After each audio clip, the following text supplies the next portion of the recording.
Nós temos vivido um evangelho que nos transforma ou um evangelho que nos adula?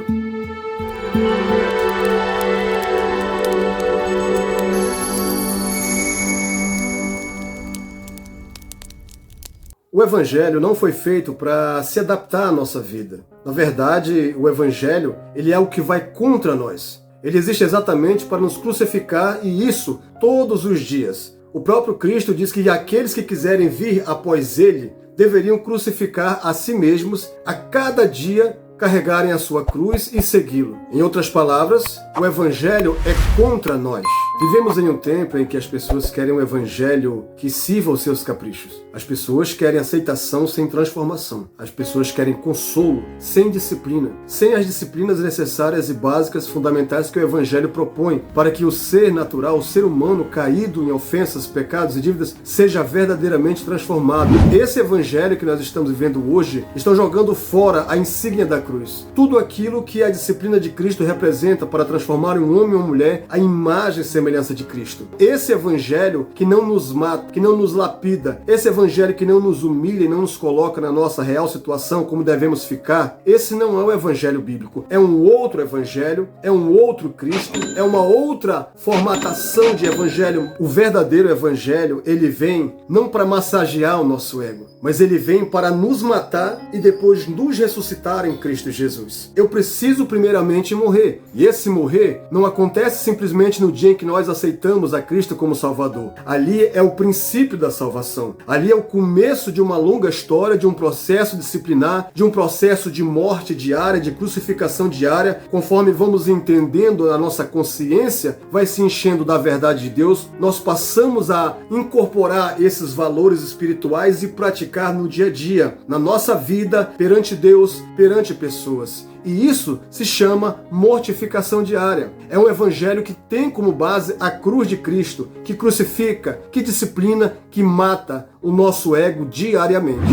A pergunta é, nós temos vivido um evangelho que transforma, um evangelho de transformação, ou um evangelho que simplesmente nos adula, que faz as nossas vontades? O evangelho que é algo sendo realizado pela metade. Eu pratico o evangelho até aqui, mas daqui para frente, esse ponto, essa parte, eu não deixo ser tocado. Então a gente percebe que o evangelho não é uma extensão de mim. O evangelho, na verdade, é a minha própria crucificação diária. É morte. A carne não se converte. Não pode haver apenas uma limitadora da ação da minha carnalidade. Deve haver uma execução dessa carne, dia após dia. Essa é a verdadeira e genuína prática do evangelho. Homens e mulheres que aprenderam a morrer por causa do senhorio de Cristo. Gálatas capítulo 2, o versículo 20, o apóstolo Paulo escreve dizendo: já estou crucificado com Cristo, e agora vivo não mais eu, mas Cristo vive em mim. Aquele que um dia foi o perseguidor da igreja, aquele que um dia foi um grande defensor zeloso em obras do judaísmo, está dizendo que chegou um momento em que o apóstolo Paulo se abandona completamente nas mãos poderosas e transformadoras de Cristo Jesus, aquele que o salvou. A vontade de Deus para nossas vidas é que quanto mais a gente vai morrendo, cedendo espaço, um autoabandono, uma alta mutilação, uma entrega de si mesmo, mais espaço Deus vai tomando em nossas vidas, mais Cristo vai se manifestando e se cumprindo a palavra. Já não sou eu mais quem vive.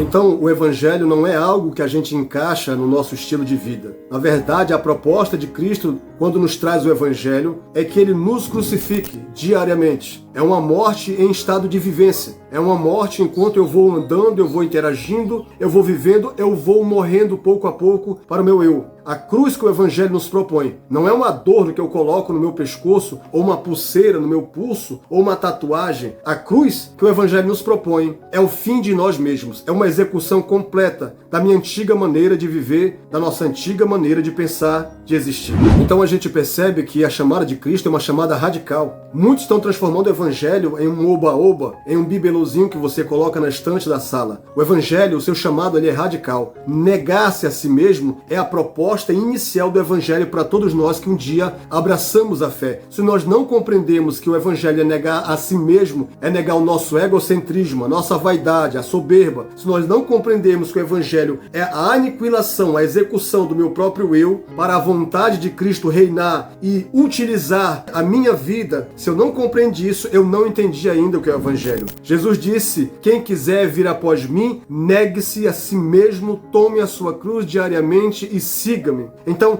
é um chamado radical para cortar, para romper, para fazer uma ruptura entre o meu velho homem e a nova criatura que se forma à medida que eu vou cedendo e permitindo ser aniquilado dessa minha maneira de viver. Então, o Evangelho, ele precisa ir contra este ser mimado que habita em todos nós. Então, maturidade espiritual é o que se espera para todo homem e mulher de Deus que entregou sua vida para Cristo. Hebreus capítulo 5, versículo 12 ao 14, está escrito assim: porque devendo já ser mestres, pelo tempo ainda necessitais de que se vos torne a ensinar quais sejam os primeiros rudimentos das palavras de Deus. E vós haveis feito tais que necessitais de leite, e não de mantimento sólido, porque qualquer que ainda se alimenta de leite não está experimentado na palavra e na justiça, porque é menino, mas o mantimento sólido é para os perfeitos, os quais, em razão do costume de uma prática, têm os sentidos exercitados para discernir tanto o bem quanto o mal. Ou seja,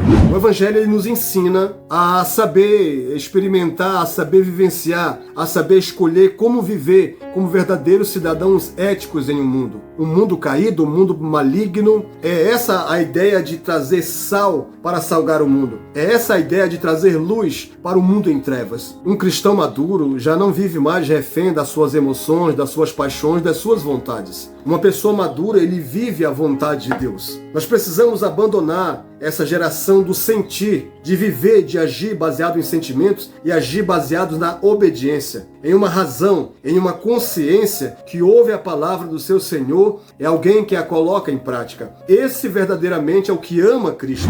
Cristo diz que aqueles que o amam verdadeiramente ouvem a sua palavra e obedecem. Então, o genuíno evangelho, ele tem esse poder de nos machucar. E se o evangelho de fato nos machuca, eu não falo machucar no sentido de humilhar, de envergonhar, de fazer constrangimento sobre pessoas, não é essa a palavra, isso é antibíblico, isso é anticristão. Eu me refiro ao ensino bíblico, à sã doutrina, que faz com que o homem se enxergue verdadeiramente como ele é e se coloque na sua posição de doulos, ou seja, de um servo, alguém que não tem vontade própria, alguém que morreu para suas vontades e que agora a sua vontade é de Cristo. Eu não entendo uma geração que é chamada de servos de Cristo e tem Cristo como Senhor, e são pessoas que manipulam, pessoas que enganam, pessoas que bajulam, pessoas que puxam o tapete dos seus próprios irmãos para conseguir alcançar um cargo de diretoria. Eu não consigo entender servos, cristãos que se chamam servos, pessoas que se dizem irmãos uns dos outros e que matam pessoas com palavras. O termo doulos, ou seja, servo, escravo,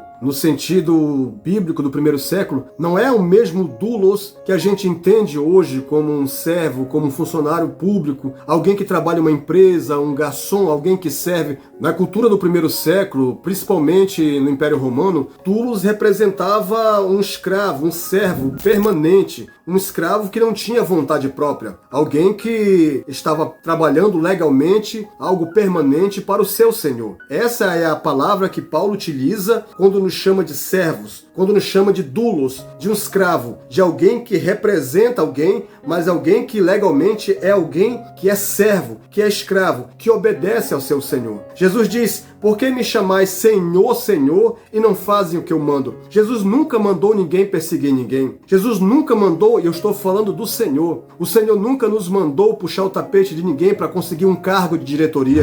Essas pessoas não são cristãs verdadeiras. Essas pessoas não são discípulas de Cristo. São pessoas que começaram no Espírito, talvez, mas que entraram por um caminho da carne. E isso vai trazer consequências com certeza, porque Paulo diz em Gálatas 6:7 que tudo aquilo que o homem semear, isso também ele ceifará. O verdadeiro cristão, ele bate continência para o seu Senhor, é um guerreiro, é um homem, uma mulher de Deus, alguém que é propriedade exclusiva de Cristo, significa não pertencer mais a si mesmo. Então, em últimas palavras, o Evangelho, ele não é diretamente contra mim, mas contra o nosso ego, contra o nosso ser caído, o nosso Adão, o nosso velho homem, a nossa velha natureza. Se o Evangelho que nós recebemos não nos confronta, não condena os pecados, não nos chama para um arrependimento genuíno e verdadeiro, então o que nós estamos ouvindo não é o Evangelho bíblico de nosso Senhor e Salvador Salvador Jesus Cristo. Eu preciso morrer para que ele possa viver em mim. Eu preciso morrer para que possa dar lugar a outro alguém.